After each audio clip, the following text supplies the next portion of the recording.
Good morning students. तो आज हम करने वाले हैं हमारी चैप्टर 7 ट्राइंगल्स, जो हमने इसका फर्स्ट पार्ट ऑलरेडी कर लिया है, उसका सेकंड पार्ट। इसके अंदर हम properties of triangle and it's inequalities के बारे में पढ़ेंगे। ठीक है, तो हमने फर्स्ट पार्ट में कॉन्ग्रुएंसी ऑफ ट्राइंगल समझा था कि क्या होता है। हमने उनके काफ़ी सारे रूल्स एंड क्राइटेरिया समझे थे। जैसे हमने एक रूल समझा था SAS, साइड एंगल साइड, कि किसी भी ट्राइंगल में दो साइड्स इक्वल हो, किसी भी दो ट्राइंगल्स हो, उनकी दोनों की साइड्स इक्वल हो और उनकी दोनों साइड्स की बीच का एंगल भी इक्वल हो, तो वो दोनों ट्राइंगल्स कॉन्ग्रुएंट होते हैं। ठीक है, एक हमने पढ़ा था AS या ऐसे कुछ भी लिख लो, कि किसी भी एक ट्राइंगल के दो एंगल्स इक्वल हो और कोई भी साइड इक्वल हो, तो वो दोनों ट्राइंगल्स कॉन्ग्रुएंट होते हैं। एक हमने पढ़ा था SSS, very very very common sense, कि अगर तीनों साइड्स किसी ट्राइंगल की इक्वल है तो वो भी कॉन्ग्रुएंट होंगे। और एक हमने पढ़ा था RHS, जिसके अंदर अगर हमारा राइट एंगल ट्राइंगल हो दो, उनके अंदर उनके हाइपोटेन्यूज इक्वल हो, उनकी साइड इक्वल हो और उनकी साइड इक्वल हो, बस तो वो दोनों ट्राइंगल्स भी कॉन्ग्रुएंट होते हैं। वैसे बहुत सेल्फ एक्सप्लेनेटरी हो जाता है ये वाला चीज़। अगर हाइपोटेन्यूज और साइड इक्वल है, जो तो हमारी बची हुई साइड होगी वो भी इक्वल ही होगी। क्यों? क्योंकि हमें पता है कि B² + P² = H² होता है। तो अगर हमारा H इक्वल है, अगर S इक्वल है, तो P भी इक्वल ही हो। ठीक है, तो ये छोटा सा रिकैप दे दिया मैंने। अब हम आएंगे प्रॉपर्टीज ऑफ ट्राइंगल और उनकी इनइक्वालिटीज। ठीक है, मैं इसको अब कर देता हूँ ताकि हम यहाँ पे डांस पढ़। ठीक है, प्रॉपर्टीज ऑफ ट्राइंगल। ठीक है, तो NCERT में हमें गिवन है एक थ्योरम जो है 7.2। ठीक है, इट सेज कि angles opposite to equal sides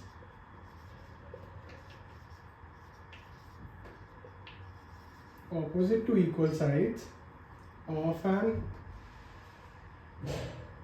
isosceles triangle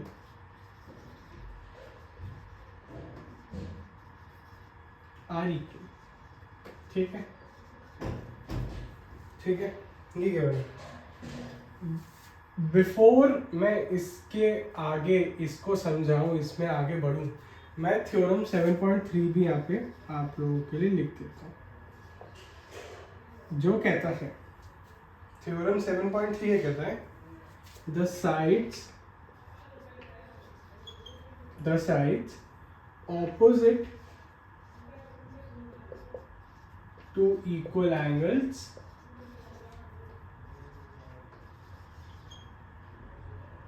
of a triangle are equal.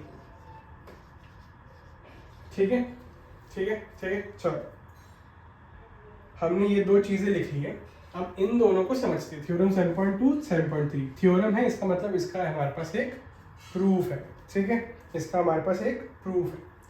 तो ये क्या कहता है? Angles opposite to equal sides of an isosceles triangle. ठीक, आइसोसेलेस ट्राइंगल की बात हो रही है, तो सर सबसे पहले तो हम एक आइसोसेलेस ट्राइंगल बना देते हैं। ठीक है, ये दोनों इक्वल।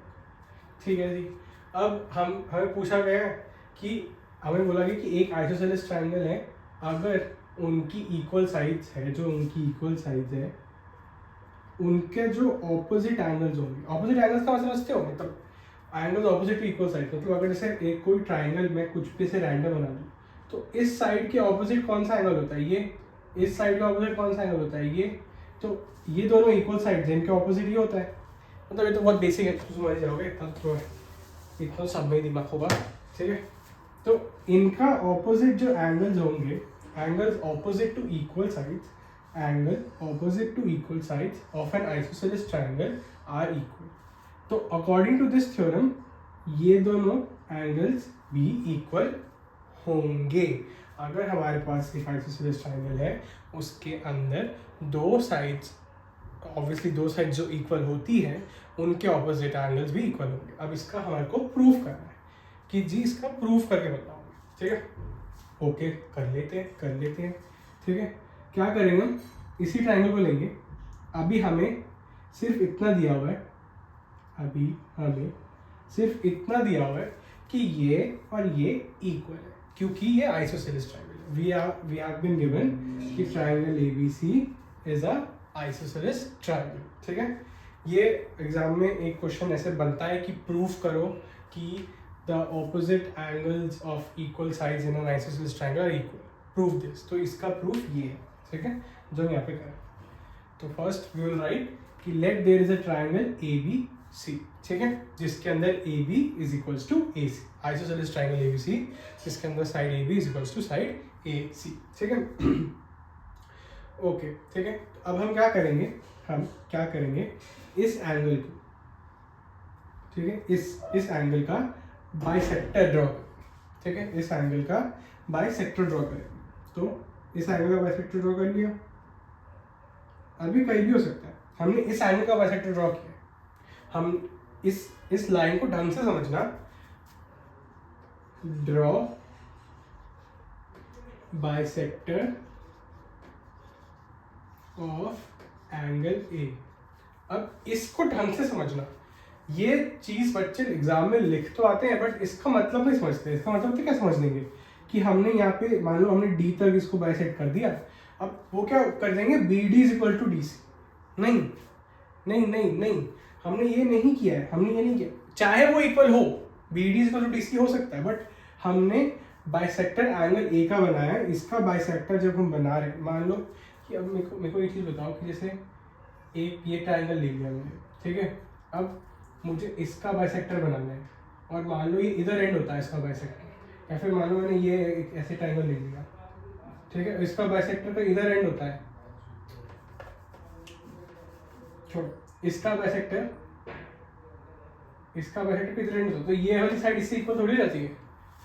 मैंने एंगल का बाइसेक्टर लिया है, ठीक है, तो इसका मतलब सिर्फ इतना हुआ कि जो मेरा ये वाला पोर्शन है और ये वाला पोर्शन है ये इक्वल हो जाएंगे, 1 2 3 1 2 3, ठीक है, सिर्फ ये इक्वल होगा, ये इक्वल नहीं, नॉट फॉर नाउ, ठीक है। मैंने एंगल बाइसेक्टर बना दिया। अब मैं क्या करूँगा, मैं लिखूँगा observe triangle ABD and triangle ACD, ठीक है, triangle ABD and triangle ACD, ठीक है। उसके अंदर आपको क्या दिख रहा है, AD,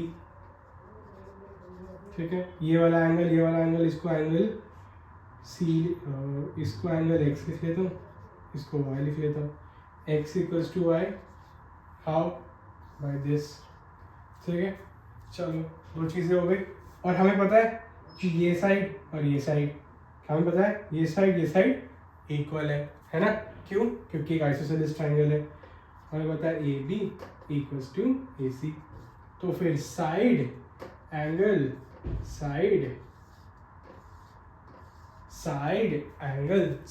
इससे हमें क्या पता चल जाएगा कि जो ये दो ट्रायंगल्स हैं वो कॉन्ग्रुएंट है, ABD और ACD आर कॉन्ग्रुएंट ट्रायंगल्स, ठीक है। कॉन्ग्रुएंट हो गए तो by CPCT this angle will be equal to this angle B equals to angle C by CPCT, ठीक है। अब देखो यहाँ पे BD इक्वल टू DC भी हो चुका है वैसे, मतलब इससे आप एक और चीज़ क्या प्रूव कर सकते हो, BD इक्वल टू DC हो गया bye CPCT।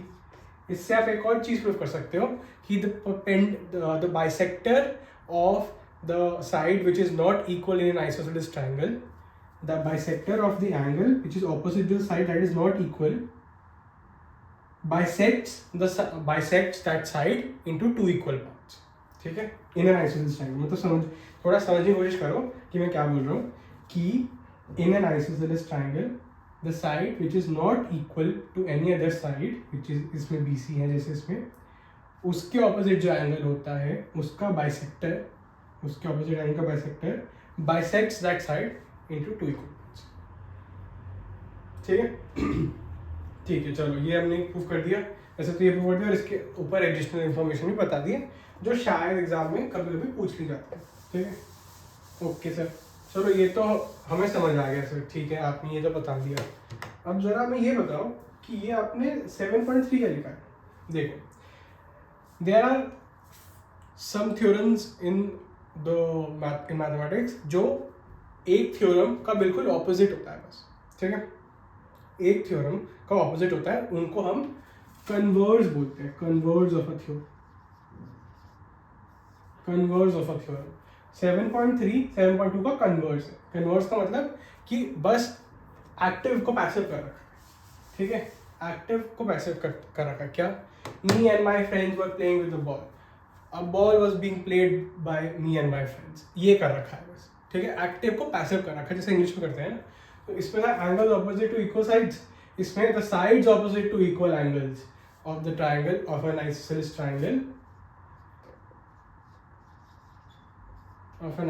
Triangle are equal, ठीक है। या फिर और ट्राइंगल, इसके अंदर तो चाहे ट्राइंगल गिवन नहीं हो, अगर एंगल्स इक्वल है तो उनकी साइड इक्वल होगी, ये एक पक्का श्योर गारंटी है, ठीक है। अब इसका क्या प्रूफ है? इसका भी प्रूफ हमें जानना पड़ेगा। क्यों? क्योंकि थ्योरम है तो प्रूफ निकलेगा। चलो ठीक है, हो जाते हैं चालू। तो बनाएंगे फिर से वही ABC, ठीक है, हमें इसमें ये गिवन है, ठीक है। फिर से वही कर लेंगे, इसका बाइसेक्टर ड्रॉ कर लेंगे, ये इसके इक्वल हो गया, ये साइड हो गई। अब बहुत आसान हो गया, AAS, तो ये तो एक कॉन्ग्रुएंसी से डायरेक्ट प्रूव हो जाएगा, हो गया ना।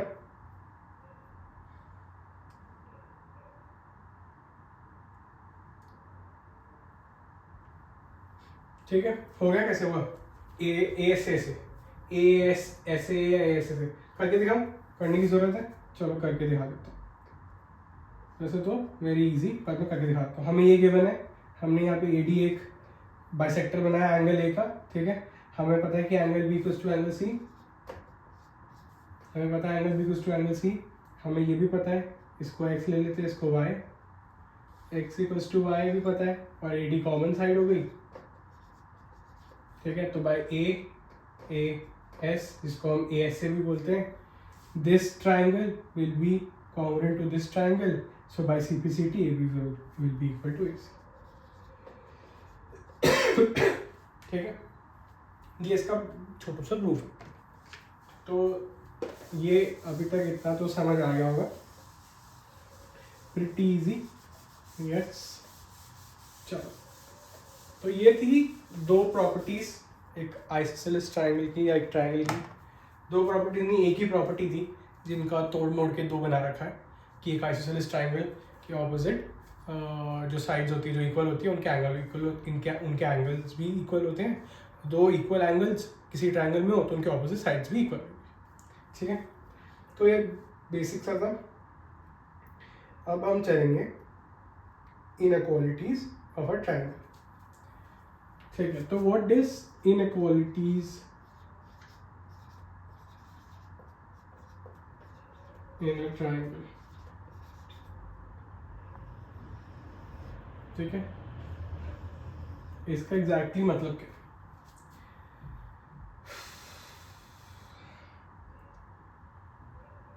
ठीक है,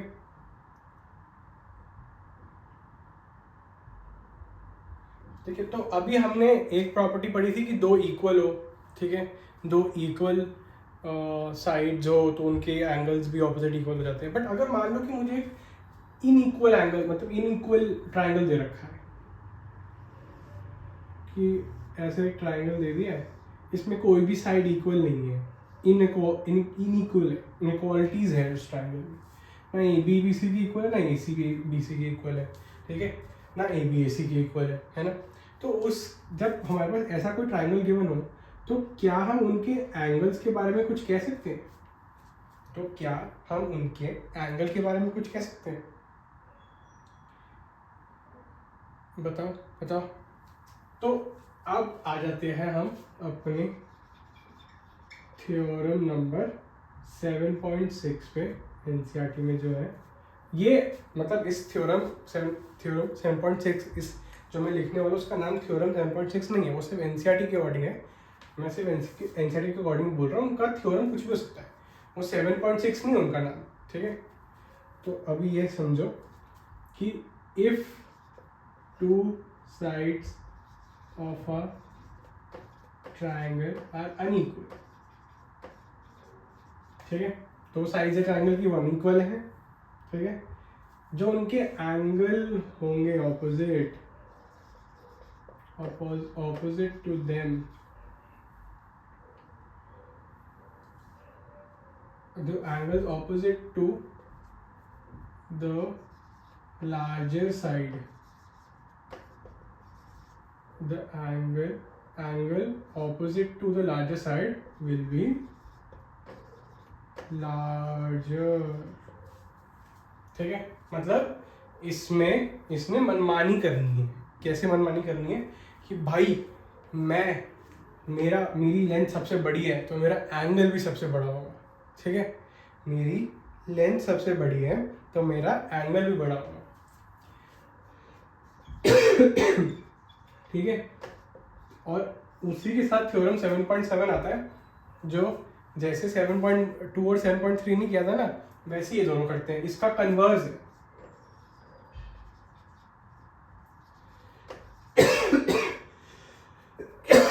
सॉरी, इसका कन्वर्स है, मतलब side opposite to larger angle will be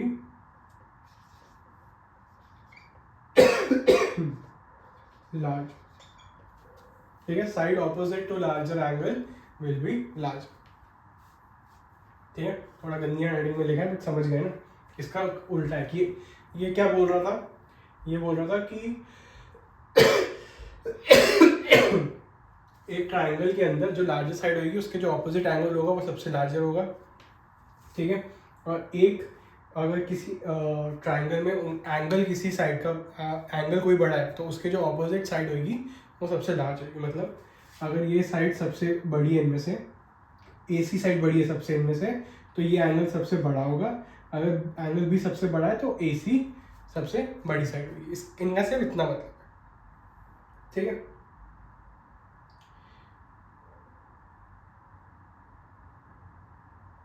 ठीक है, तो ये है हमारे जो हम इसमें समझ सकते हैं। अब इनका प्रूफ होता है, ठीक है। तुम लोग कहोगे कि सर इसका कोई प्रूफ भी होगा। इसका प्रूफ ना थोड़ा बेसिक फिजिकली कंस्ट्रक्टिव मेथड में हो सकता है। कैसे होता है, जैसे मान लो, वैसे इसका मैथमेटिकली मुझे नहीं लगता, मतलब आई डोंट सी कि मैथमेटिकली इसका कोई हम बहुत सॉलिड प्रूफ निकाल सकते हैं। ऑब्वियसली हम दो चीज़ों को कंस्ट्रक्ट कर ले, उनके एंगल्स मेजर कर ले और फिर फाइंड आउट कर ले, है ना। फिजिकली थोड़ा ज़्यादा होता है, बट एक तरीके से कर सकते हो। क्या करोगे, मान लो, रुको, मैं क्या करता हूँ,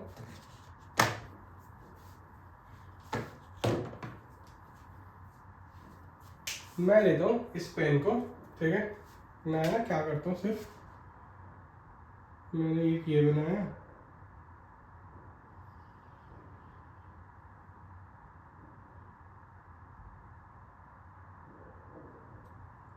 ठीक है, एक मिनट,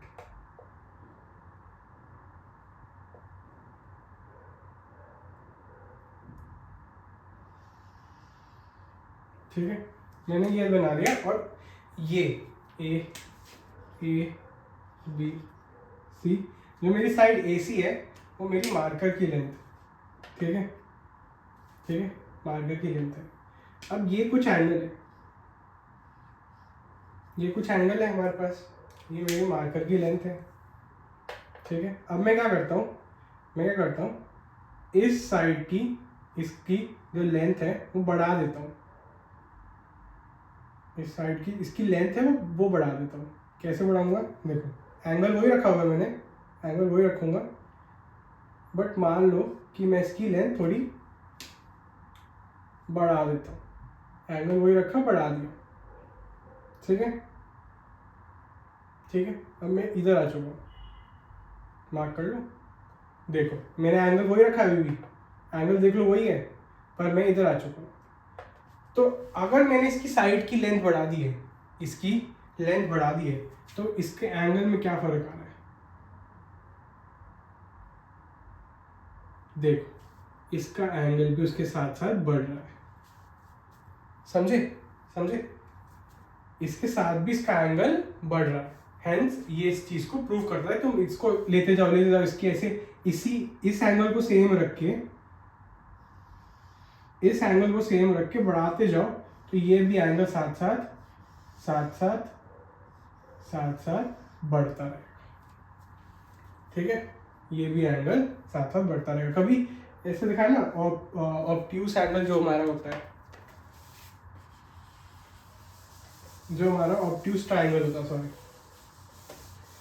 जो हमारा ऑब्ट्यूस ट्रायंगल होता है,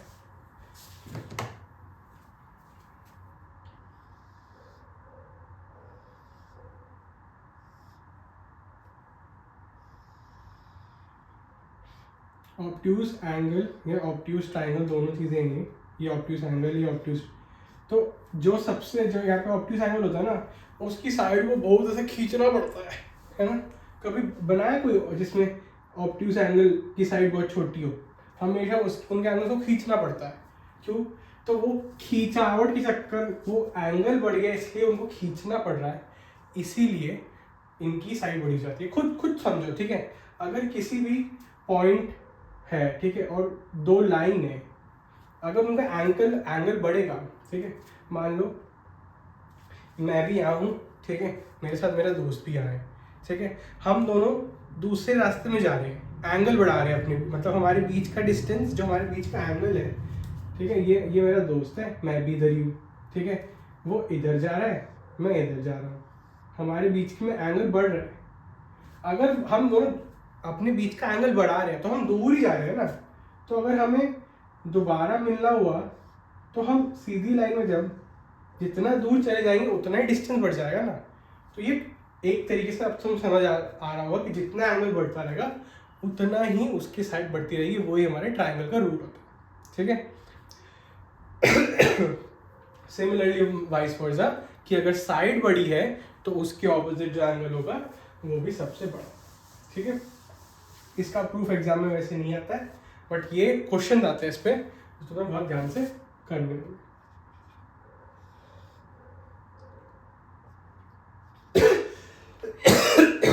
सॉरी,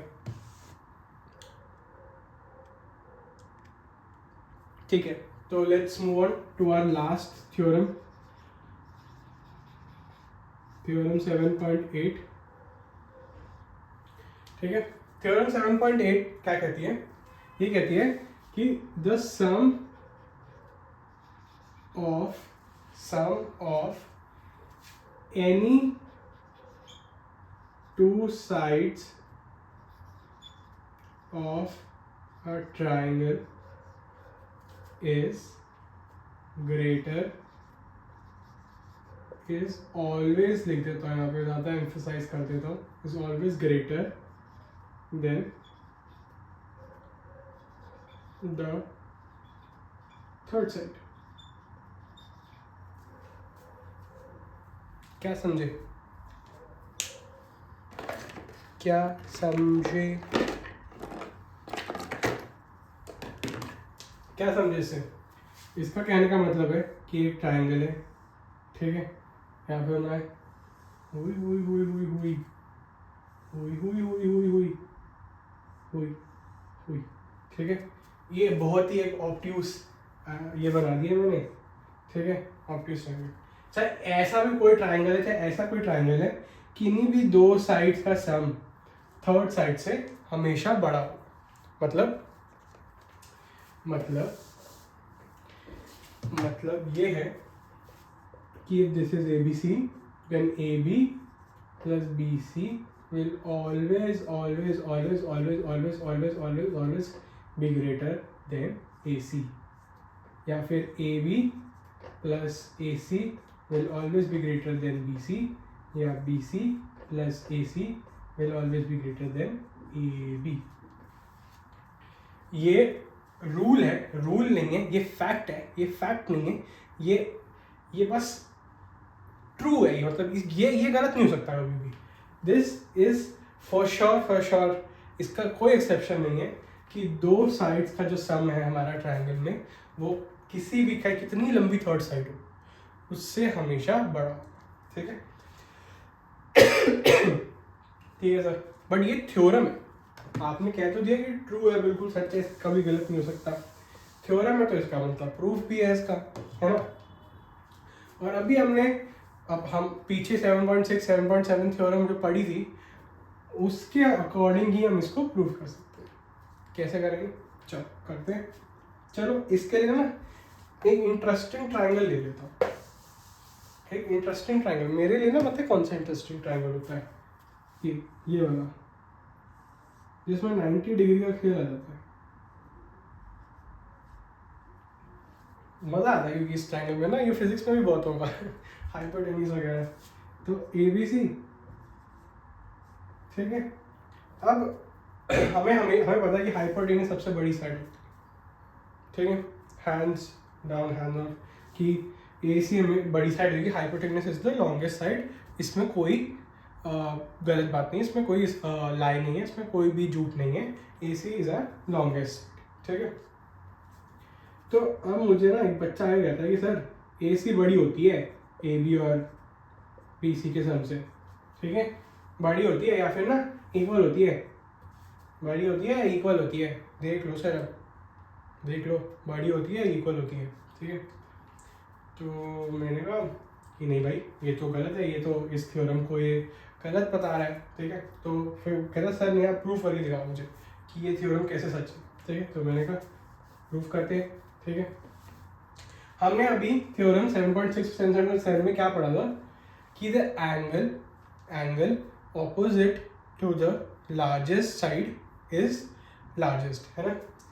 हमें पता है कि 90 डिग्री है। अब मुझे एक चीज़ बताओ, एक ट्राइंगल के इंटीरियर एंगल का सम कितना होता है, 180 डिग्री।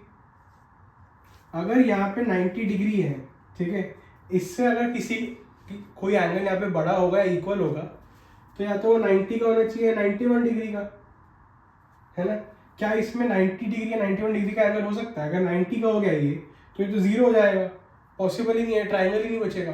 और 91 का हो गया फिर तो खत्म ही बात, ये कितना ही हो जाएगा, ये तो -1 हो जाएगा, -1 थोड़ी हो सकता है ना। तो इसका मतलब हमें गारंटी ये चीज़ पता है कि ये एंगल बड़ा है, AC सबसे बड़ी होगी, ठीक है। AC सबसे बड़ी है, इस ट्राइंगल में हम ये दावे के साथ कह सकते हैं कि AC is the longest side, ठीक है। अब मैं इसको x ले लेता हूँ, इसको मैं x ले लेता हूँ, है ना। और इसको x ले लिया और इसको y ले लेता हूँ, ठीक है। और अब मैं क्या करूँगा, एक यहाँ से बाइसेक्टर ड्रॉ करूँगा 90 डिग्री का, ठीक है। 90 डिग्री का बाइसेक्टर ड्रॉ करूँगा, मतलब कि ये भी 90 डिग्री, ये भी 90 डिग्री, ठीक है। ये 90 डिग्री या 90 डिग्री, ठीक है। इसको मैं D लिख दूंगा, ठीक है। इसने इसको इक्वल में स्प्लिट किया, वो ज़रूरी नहीं है, बिल्कुल भी ज़रूरी नहीं है, बट मैंने यहाँ से D से पॉइंट लिया 90 कि वो बिल्कुल परपेंडिकुलर ही उनको बाइसेक्ट ना करे, परपेंडिकुलर ड्रॉ कर दिया है B से D तक कि वो 90 हो जाएगा, ठीक है। अब एक बार देखो, ट्राइंगल DBA, ट्राइंगल DBA, ठीक है। एक चीज़ मुझे बताओ कि जो ये वाला एंगल होगा, इसको Z लिख लेता हूँ, ठीक है। इसको लिखेंगे B, ठीक है। जो ये एंगल Z होगा वो इससे 90 से छोटा ही होगा, ऑब्वियसली 90 से बड़ा तो नहीं सकता। ये Z 90 से छोटा होगा, तो हेंस जो हमारी AD होगी वो AB से छोटी होगी।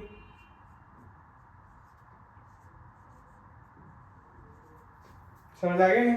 AB is opposite to 90 degree वाला, और Z AD, ये प्रूफ डन। अब ये वाला ट्राइंगल देख लो, DBC,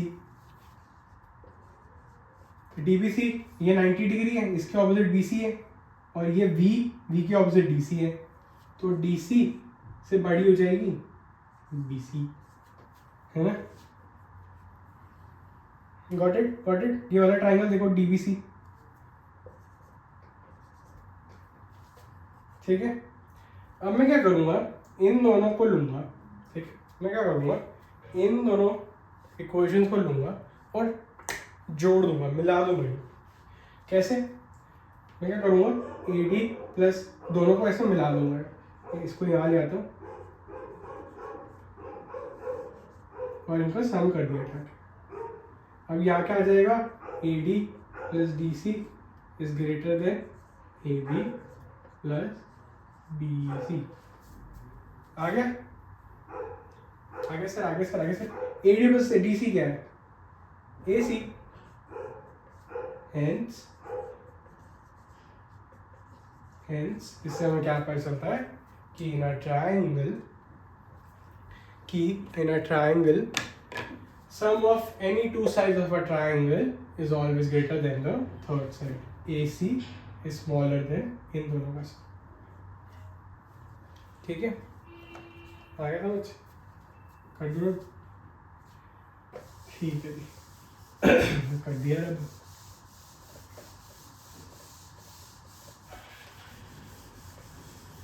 तो आज 5 थ्योरम्स पढ़ी हमने।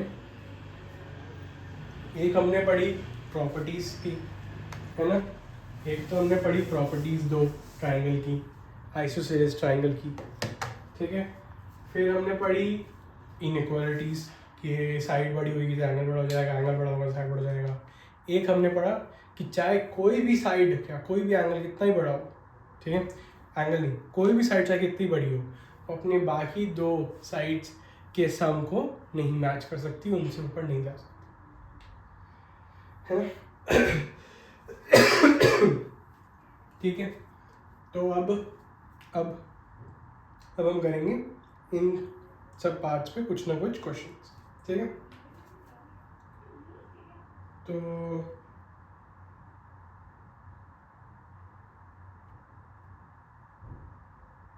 पहले हम ओवर लेंगे,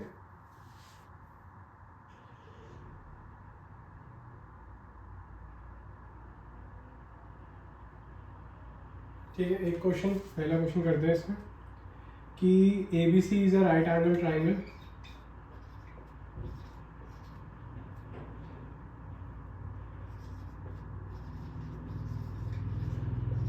is a right angle triangle in which angle A is equals to 90 degree, AB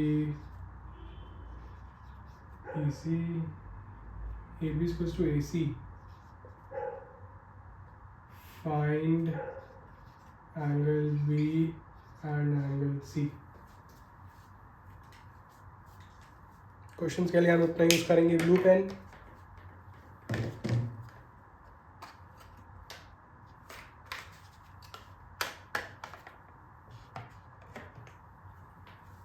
ठीक है, ABC is a right angle triangle,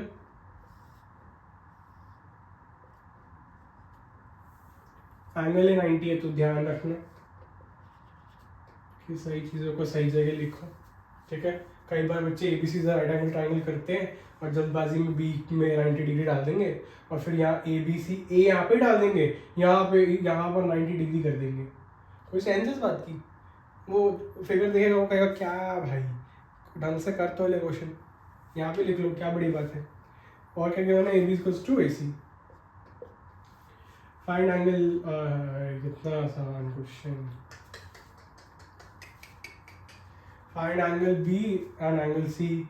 अब हमें क्या पता है, हमें बहुत आसान क्वेश्चन है, तो नहीं ले लिया मैंने। हमें पता है कि in isosceles triangle by theorem 6 point what 6 point नहीं 7 पॉइंट बाय 7.2 की जो 2 साइड्स होती है उनके ऑपोजिट जो एंगल्स होते हैं वो भी इक्वल होते हैं, hence angle B is equal to angle C हो गया। अब इंटीरियर एंगल का सम कितना होता है, angle A plus angle B plus angle C is equal to 180 degree, angle A is 90 degree, तो angle B plus angle C will be equal to 90 degree, angle B plus angle B 90 degree, angle B हो जाएगा 45 degree, angle C भी हो जाएगा 45। Hence done. समझाओ कैसे हुआ, angle A plus angle B plus angle C 180 degree interior angles, sum of the angles in a triangle. Angle 90 है, ये माइनस हो जाएगा यहाँ जाके, तो angle B plus angle C 90 हो गया। Angle B equals to angle C था, वो यहाँ लगा, सी की जगह B, angle B plus angle B 90, ठीक है। 2 टाइम्स एंगल बी 90, तो एंगल बी हो जाएगा 90/2 45। Angle B equals to angle C था, तो एंगल सी हो जाएगा 45, ठीक है। Easy peasy. एक आता है क्वेश्चन जो बहुत फन है पर बहुत ही आसान है, थोड़ा सा ना बस घबराहट सी हो जाती है क्वेश्चन को देख के, ऐसा कुछ भी नहीं है, वो रायता क्वेश्चन है बिल्कुल। क्या है जी? Show that the angles of an equilateral triangle are 60 degree each. क्या शो करना है कि एक इक्विलेटरल ट्रायंगल है, ठीक है, उसके हमें तीनों एंगल्स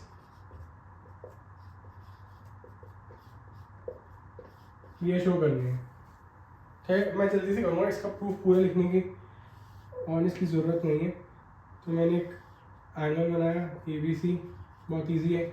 इक्विलेटरल ट्रायंगल तो पता है कि सब एंगल्स इक्वल होते हैं, ठीक है। क्या करोगे, किसी भी दो साइड्स को ले लो, किसी भी दो साइड्स को ले लो, AB और AC ले लिया, तो इनके ऑपोजिट एंगल्स इक्वल हो गए, ठीक है सर। एक तो ये लिख लिया मैंने, फिर इन दो साइड्स को ले लो, ये इक्वल हो गए, ठीक है, ठीक है, ठीक है। ये ले लिए, तो bye 1 and by 1 and 2 angle A will be equal to angle B will be equal to angle C. Since angle A plus angle B plus angle C is equals to 180 degree, 3 times angle A हो जाएगा 180, angle A हो जाएगा 60 degree. Easy, ठीक।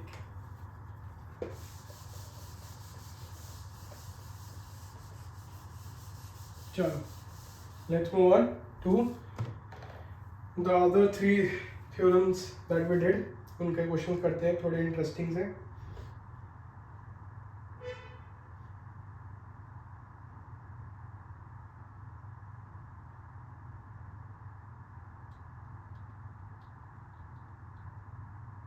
ठीक है, इसमें वैसे तो वेरी वेरी इजी, बट चलो कर लेते हैं। AB and CD are respect, पहले तो फिगर बना लेता हूँ मैं, क्योंकि ना इसमें अच्छे क्वेश्चंस इतने कुछ है नहीं। अगर आपको कॉन्सेप्ट अच्छे से पता हो ना, तो कुछ ना कुछ लगा के, कुछ ना कुछ बाइसेक्टर मार के, कुछ ना कुछ ऐसे लाइन ड्रॉ करके सब प्रूव हो जाता है। बहुत ही आसान चैप्टर है, ठीक है। AB and CD are respectively the smallest and longest sides of quadrilateral ABCD, AB and CD, ठीक है। Show that angle A is greater than angle C। हमें क्या शो करना है, angle A is greater than angle C and angle B is greater than angle D। और हमें क्या given है, और जो हमें दिख रहा है, सिर्फ ये नहीं, हमें सिर्फ ये नहीं गिवन है, हमें 2 और चीज़ें भी गिवन है। क्या पता है? अब तुम लोगों को लगा कि सर ये तो बस इतना गिवन है, नहीं, हमें और भी गिवन है। क्या? DC is greater than AD, DC is greater than BC।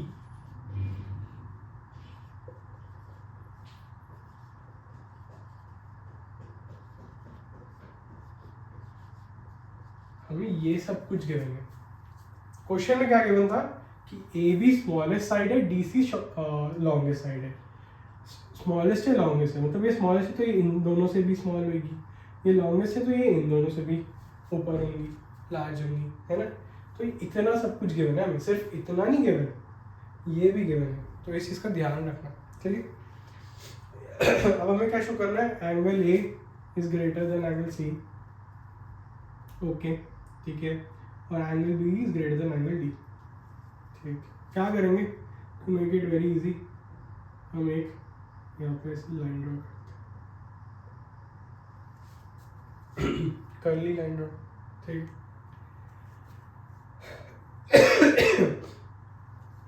अब हमें इसके बारे में तो नहीं पता, इसके बारे में तो कुछ नहीं पता, बट अब हमें ये पता है कि since B C is greater than A B, हमें ये पता है,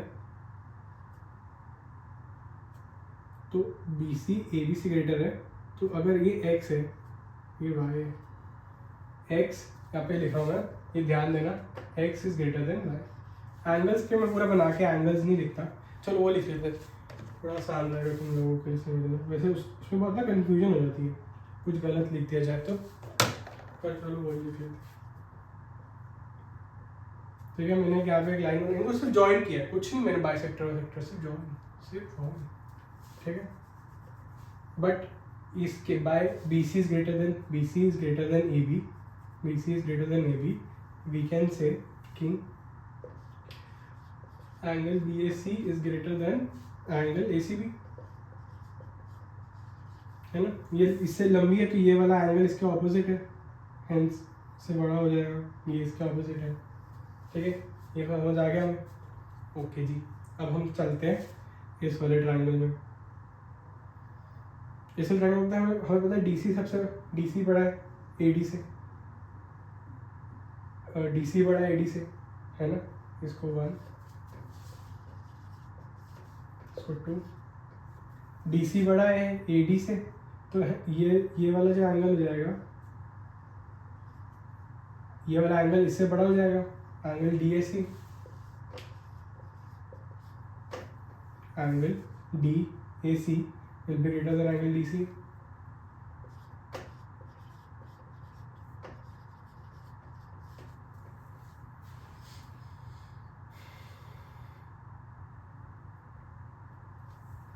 ठीक है, बस अब तुम इन दोनों को सम कर दो, सम कर दिया तो D A C plus angle B A C will be greater than angle A C B plus angle D C A. Angle D A C plus B A C क्या है, D A C plus B A C है angle A, और angle A C B और D C A है angle सी। Hence ये तो हमने prove कर दिया। अब यही बात रही angle A B, angle B और डी की, तो अब मैं इसमें पता क्या करूँगा, अब मैं नहीं करूँगा सॉल्व, मैं सिर्फ बताऊँगा, खुद दिमाग लगा के इसको सॉल्व कर लेना। अगर मैंने सब भी बताया है तो फिर फायदा क्या है। मैं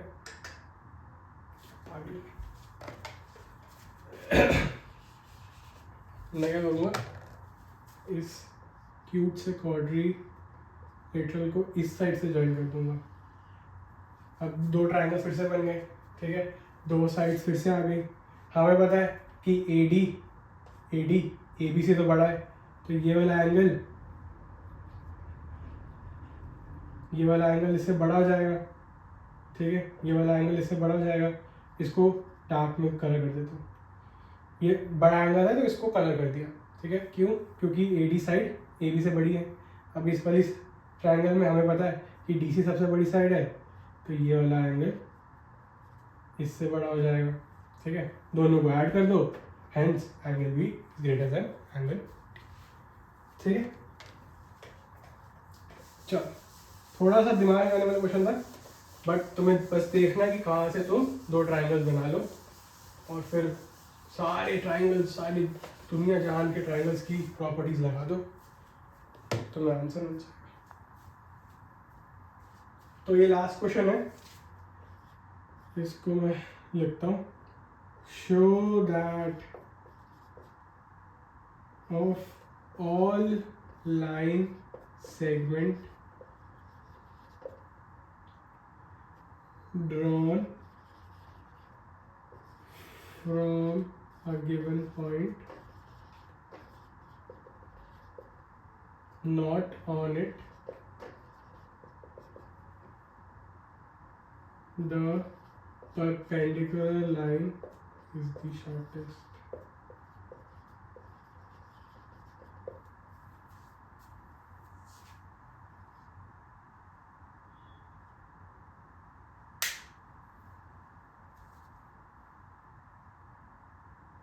मैं एक और क्वेश्चन देख रहा हूँ कि अगर वो is it good for you guys.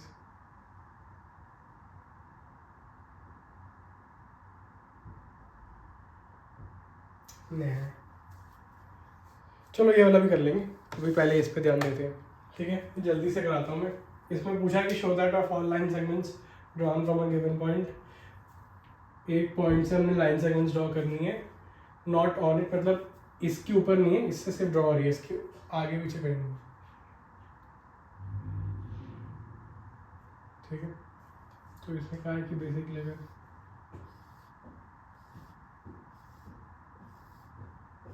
मैं बहुत सारी लाइन्स ड्रॉ कर दूँ फ्रॉम अ गिवन पॉइंट।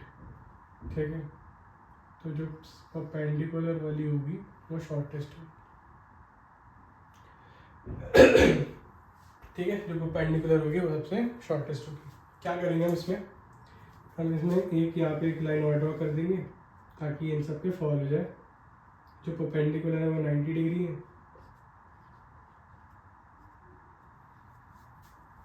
ठीक है, अब खुद देखो कि अगर इसके अंदर, इस फिगर के अंदर ये 90 डिग्री वाली जो साइड है, अगर हम सब जगह ट्राइंगल बनाए, देखो यहाँ होगा, ये परपेंडिकुलर से ये ट्राइंगल बना देगा, कोई भी लाइन सेगमेंट हो जाएगी तो ट्राइंगल फॉर्म हो रहा है ना। तो जो भी 90 डिग्री के उस साइड वाली साइड होगी वो सबसे बड़ी हो जाएगी, ऑपोजिट वाली 90 डिग्री के ऑपोजिट वाली बड़ी हो जाएगी, तो ऑटोमेटिकली ये वाली साइड इन सबसे छोटी हो जाएगी। All sides opposite to 90 will be greater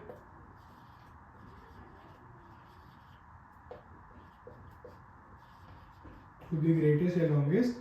so जो हमारी परपेंडिकुलर होगी, जो मान लो ये AB होगी, so AB will automatically be shortest। ठीक है, चाहे मान लो देखो एक पॉइंट से मैंने ये लाइन लाई 90 डिग्री की, और एक बिल्कुल उसके साथ में ऐसे एक बनाई, वो फिर भी 89 डिग्री भी हुई। अगर वो 89 डिग्री भी हुई तो वो 90 डिग्री से तो फिर भी कम ही रहेगा ना, है ना। तो ये वाली 89 हो जाएगी, ये वाली 90 की हो जाएगी, 90 वाली 89 से बड़ी हो जाएगी, हेंस वो हमेशा सबसे छोटी रहेगी। ठीक है, इसका एक पूरा रिटन प्रूफ होता है, मैंने तुम्हें को समझा दिया, प्रूफ अपने आप से लिख लेना, क्योंकि मुझे तो ये क्वेश्चंस बिल्कुल अच्छे नहीं लगते। हाँ पर ठीक है, चलो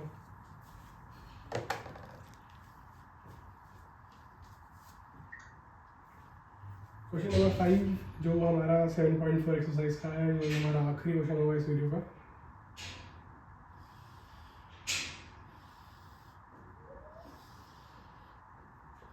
इसमें गिवन है, मैं फिगर बना लेता हूँ ताकि तुम आपके लिए इजी हो जाए समझना। इसमें गिवन है, फिगर ही गिवन थी पहले, in figure PR is given bigger than PQ, PR PQ से बड़ा है, बड़ा। PS bisects angle QPR।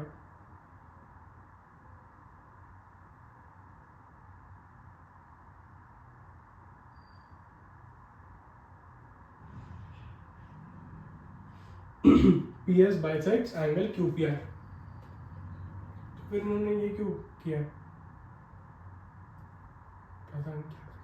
ठीक है, PS bisects angle QPR, मतलब angle QPS is equals to angle SPR।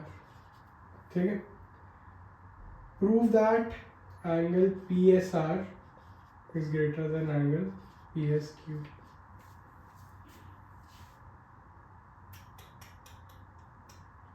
क्यों ले लेता हूँ मैं ये इतने गंदे गंदे क्वेश्चन। ठीक है, इजीली करेंगे इसको, ये x। ठीक है, हमें पता है कि PR is greater then PQ, तो बाय हम अपनी वो वाली थ्योरम से 7.7 साइड बड़ी है तो उसके ऑपोजिट एंगल्स ऑटोमेटिकली बड़े हो जाएंगे, तो PR से ऑपोजिट साइड ये वाली है, तो angle PQR angle P Q R will be greater than angle P R S.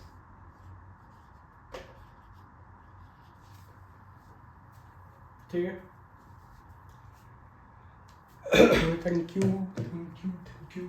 ठीक है, angle P Q R will be, ठीक है, angle P Q R will be greater than angle P R S. अब हम क्या करेंगे,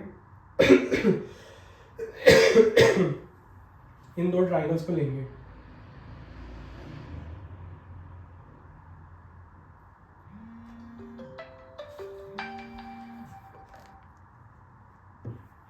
ठीक है, इन दो ट्राइंगल्स को लेंगे।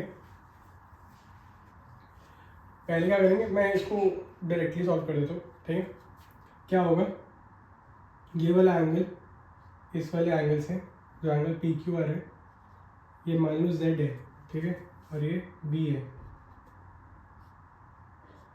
इसको 1 इसको 2 लिख लेते हैं। ठीक है, हमें पता है x प्लस जी प्लस 180 होता है। हमें पता है कि x प्लस v प्लस 2 भी 180 है, दोनों सेम है तो दोनों इक्वल हो जाएंगे।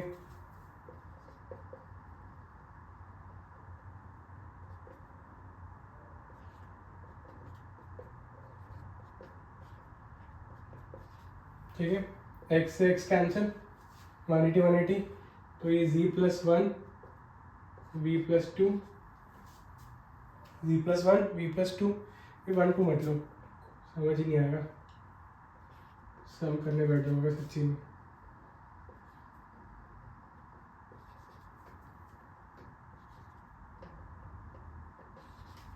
ठीक है, और हमें पता है कि z is greater then v।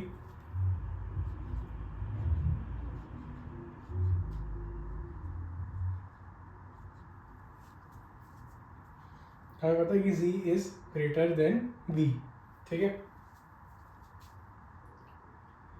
वैसे तो देखो ये आगे तो कॉमन सेंस है कि z is greater then v है, और अगर इनको इक्वल करना है तो p q से छोटा हो। ठीक है, बट इसको एक लिखने का तरीका होता है। कैसे, हम क्या करेंगे, z is greater then v है ना, तो हम v में कुछ ना कुछ k ऐड कर देंगे। हम v में कुछ ना कुछ k ऐड कर रहे हैं जिससे वो z के इक्वल हो रहा है। ठीक है, k ऐड कर रहे हैं जिससे वो z के इक्वल हो रहा है। अब यहाँ पे हमको रिप्लेस कर देंगे, तो ये क्या हो जाएगा, v plus K plus P is equals to V plus Q. V से v गया तो k plus P equals to q, hence p is equals to q minus k। ठीक है,